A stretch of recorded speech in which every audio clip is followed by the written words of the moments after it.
My name is Max James, and as always, I am one half of the Two Ton Nerds, and tonight is night 11 of the 31 Days of Fright horror movie project presented by the Two Ton Nerds. Tonight I have two psychopaths for this week's theme, 7 psychopaths, and they are Hannibal Lecter and Buffalo Bill from the movie Silence of the Lambs. I have a lot to say about this movie, so I'm going to get right into watching it, and I'll be right back in a few seconds to do my movie breakdown.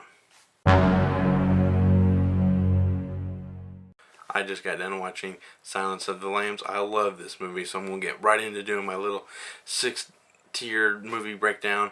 And first up is the plot. The plot of the movie centers around a young FBI agent in training named Clarice Starling. She is commissioned to go get a psych evaluation from Hannibal Lecter, our first psychopath in the movie.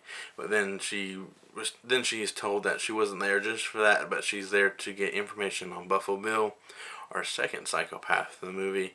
Then the movie kind of fills it in, and then the plot starts to fill in for itself. She ends up working the case to find out who Buffalo Bill is and the motives behind the killings. Then you got her relationship with Hannibal Lecter.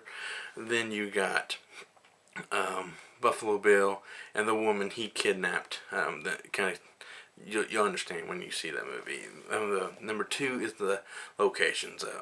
There's a lot of locations in the movie, but the 2 main locations that are most memorable are the Hannibal Lecter's cell from the very beginning of the movie, Hannibal Lecter's movie, like towards the end of the movie. Then you got Buffalo Bill's house, the interior of his house. Number 3 is the stars. You got Jodie Foster as Clarice Starling, you got Scott Glenn as Jack Crawford, you got Ted Levine as Buffalo Bill, and you got Anthony Hopkins as Hannibal Lecter. Excuse me. Number 4 is the special effects / makeup. Special effects, it's not really heavy in this movie. I don't think there's any CGI in this movie, but the makeup is phenomenal in this movie. You got the dead bodies actually look like dead bodies, because I've seen movies where people try to dress up dead bodies and they end up looking fake and it just looks terrible, but these look like they're dead bodies, freshly dipped out of the river. Which leads me into number 5, the deaths. Most of the deaths in this movie happen off screen, even like the notable one I'll talk about in a minute, but most of the deaths of the women are already happened, and you don't see, but you always see the aftermath in photos, or there's a scene in the autopsy room, like where they're taking pictures. Then, but the notable death in the movie is when Hannibal Lecter escapes from his second cell. It looks like a little cage, look like a little cage match if you know your wrestling. So like I do, he kind of kills these 2 officers, and the way one of them's strung up, that's the notable one of the movie. Then you got Buffalo Bill.